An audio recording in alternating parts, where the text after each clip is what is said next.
To make sales, you must know this. Welcome to episode 454. When we think of making sales or getting the sign up, we most often think that our job is to change the mind or change the thoughts of our potential client or customer. But this is not the case. The mindset and thoughts that must change first are your own.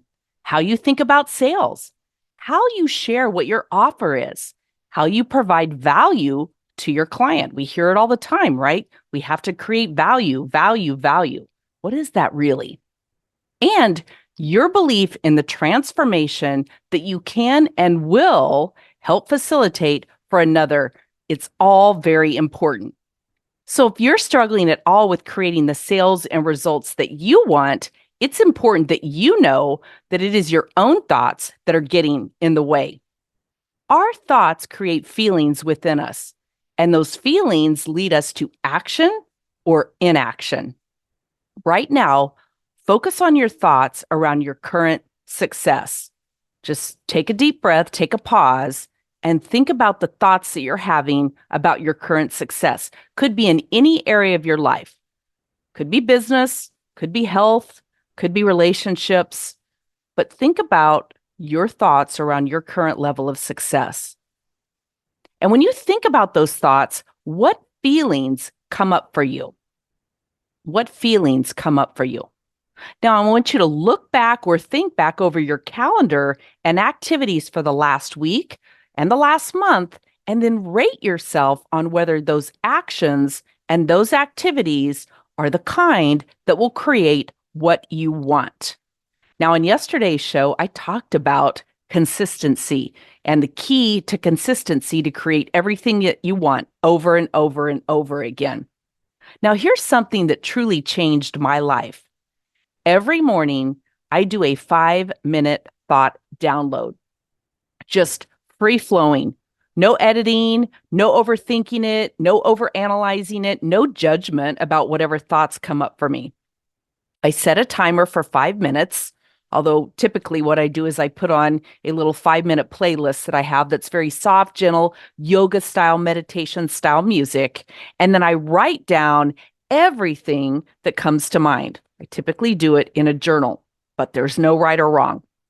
Notebook, paper, whatever works for you. And then after I write all those thoughts down and my 5 minutes has ended, sometimes I keep going if there's more on my mind. I stop, I pause, I take a deep breath, and then I look it over and I look at those thoughts and I see which thoughts I'm most grateful for. Now, there's 2 keys to this. Number one, I don't just write about the rough patches. Okay. I don't just write everything that's bad in life or every resentment that I have or past experience or argument that I had with somebody or anything like that. I write it all down, whatever comes to mind. And I've conditioned my mind and conditioned my life to know that there are always going to be those positive things that come in. Just waking up in the morning. I've mentioned before, I love the feel of my sheets. I try to really always start my morning with some gratitude and get into a good space. So I try to pick out first those things that I feel good about, grateful about. And then I look at which ones are creating the biggest sticking points in my life. Now, I'm going to share, I've learned to be grateful for a lot of those too, because those are life's lessons. Okay. We never grow in periods of super successful times. All growth is created during those challenging times. So while I start with the gratitude ones, the ones that are super easy to be grateful for, and then I begin to look at the ones that are creating the biggest sticking points in my life, I try to find the lesson in all of those. I look at my personal relationships. I look at my business. I look at my health and fitness and overall wellness, my mindset and mental health and well-being. I look at all of it because the reality of it is it all matters and it all merges together. If you're not feeling great, like if your health is off, if you're feeling nutritionally out of balance, you've injured yourself, you've got a cold, whatever it is, when we don't feel well physically or mentally, it affects every aspect of our life. It's very difficult to show up in a great way for a relationship or to show up for our business or anything else or even a job when we don't feel optimal, right? We just want to lay around in bed. We want to sit in silence. We don't want to talk. We want to sleep. Whatever it is, it's hard to show up as optimal. We've had a big fight with the person we're closest to, a personal relationship. Again, oftentimes we don't want to do that workout, although sometimes we do because it's our way of releasing anger and anxiety and rage and whatever else, frustration. But we don't often show up well for work when our mind is distracted with a personal relationship. So they all merge together. So what I do is I pick out the top 3 to 5 things that are on my list that I'm grateful for, that I'm truly grateful for. And then I just pause and I take a deep breath and I hold space for that moment of deep appreciation for all of those. Because I know when I fill myself with gratitude first, fill myself up with gratitude first, it changes the way that I view the challenging areas of my life. So after I've spent some time there in gratitude, then I pick out the top 3 to 5 things that are messing with me. And I work through my own process with them. I become aware of the thought. I become aware of the feeling that it's creating within me and just where that is in my body. For me, I'm a stomach person. And so I can get indigestion easily or digestive issues if I'm really mulling over something that's going on. And then what comes to mind is the action or the desire for inaction that it creates within me. Because often that happens. It's our thoughts and our feelings and our awareness and our beliefs around all that that ultimately create the actions that we take that resolve themselves into our success, our results, the outcome that we experience. So once I've done this, then I kind of pause and I begin to ask myself questions about whatever that thought is, whatever that feeling is. I ask myself questions. Is this thought true? Is this feeling valid? Now, feelings are just that and thoughts are just that, but sometimes we can overreact. That's not to say that feelings are wrong or bad, but we want to make sure that we're aware of them and we process them. We don't allow them to run away with us. So I ask myself questions about it. And then I write the answers and the thoughts that come to mind. And I journal and I think some more and I process some more on what the challenge or the obstacle is. And this works for me because it takes me out of my headspace, my default, going back to past experiences and reliving those and making the same story be the same over and over again for any bad, negative situation that comes up for me. And by taking myself out of my headspace, it also allows me to step out of the drama within it. It allows me to step out of my need to be right. Okay. So many of us have that. Most of us do. It's a normal human experience. There's nothing wrong or bad about you. And it also helps me move past my resistance to reality, my resistance to what really is. Now, you may be thinking, how does this relate to making sales? Well, I'm going to tell you. So I have a question for you after thinking through and processing some of this. Are you comfortable making the offer around your business and around sales? Are you comfortable making the offer? Are you comfortable asking for the sale? Are you comfortable asking for the sign up or closing the deal? We hear all these, words around that. And my question for you is, if you're not comfortable, why not?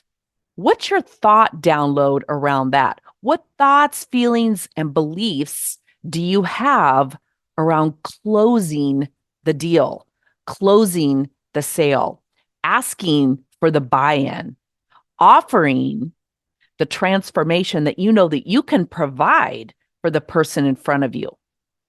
What is going on within your mind that's creating conflict there? Is it your languaging around it? Is it knowing what to say or feeling like you don't know what to say? Is it fear? Fear of hearing no or being rejected? Fear of other people's opinions? This is the sales drama that prevents so many fabulous people from being successful, especially in network marketing. or in coaching or in offering anything that you have created yourself, selling courses and programs, anything really. It's the sales drama that keeps so many of us stuck and feeling confused. Now, one of the things that I coach specifically on is that mind drama, that comparanoia that I'm not good enough, that I need to know more or do more, or someone's already done this or better than me. All that comparison and that mind drama that we create around what it is that we're doing. Once we've dealt with that mind drama, then we can move into the success languaging piece of it. We can step out of that drama and say, how can I best serve the person in front of me? What's the good languaging that's going to land on their ears and allow them to realize that I am absolutely the perfect person that can help them overcome that challenge, overcome that obstacle that's getting in the way and holding them back from what it is that they want to achieve. And I coach specifically on your inner critic. I was just chatting with one of my coaching clients this week who was talking about, things aren't going so well here in the United States. They're going better for this particular company right now in the Asian countries. And, things, and the thought that she was having is that network marketing and supplements and nutritional products don't sell well in the United States. And I had to stop her and say, is that true? Are there any health and wellness companies, be it network marketing or anybody, is there anyone out there selling health, wellness, supplements, a better way of doing things, better in my own opinion, that are doing well? And if any of those are, then is it true that the United States is stagnant in those areas? And I say, no, it's not true. Because if anybody, any company, any product, anything is having success, then everyone else has the opportunity to have that success too, assuming it's a good product, assuming it's valid, etc. Right? I don't think I need to go down that path. You understand that piece of it. But that paves the way for everyone else. So it most often involves the person selling it, the mind drama that they're having, the success language that they're using, the way they're sharing their story, the way they're showing the transformation that they are capable of creating for the person right in front of them, of dealing with their own inner critic. There's a story out there about the shoe company that sent two shoe salespeople to somewhere in Africa, and they both got over there, and one of them wrote back and said, "Oh, this is crazy over here. This is just absolutely, it's futile. It's useless. We'll never sell shoes here. Nobody wears shoes." And then the other person wrote and said, "Oh my gosh, send in more people. The opportunity here is boundless. Nobody wears shoes. Everybody is our potential market." So I think you can see from that, it's all in how we think about things, our own beliefs around that, the feelings we have around it, and then the actions that we take accordingly. So I coach on all of those things. I also coach on marketing, building out that content calendar, online and offline, how to do good follow-up with people, how to know when to follow up and stay with people until they buy, die, or tell you to get lost. We work on time management and productivity, and it's hands down the best training and coaching available. And you get lifetime access to it and to me. So if any of that interests you, I want you to join me in the Street Smart Wealth Academy, and let's get busy working together.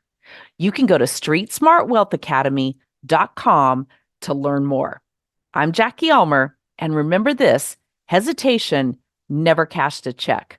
Let's help you get out of your mind drama around sales, marketing, and everything else. Would it change your business at all if you knew exactly what to say online and offline about your business without annoying family, friends, and strangers? Join me for the KillerContentFormula.com 3-day challenge. I'll provide proven tools to overcome fears and limiting beliefs that keep you feeling stuck with what to share on social. We'll create your powerful impact introduction. We'll write your business story in a formula to share on social that attracts your ideal clients and doesn't turn anyone off. And you can use this formula over and over and over. No more stare, compare, and despair about what to say to grow your business. Grab the first 3 video trainings at killercontentformula.com. And let's create that rockstar lifestyle business you desire.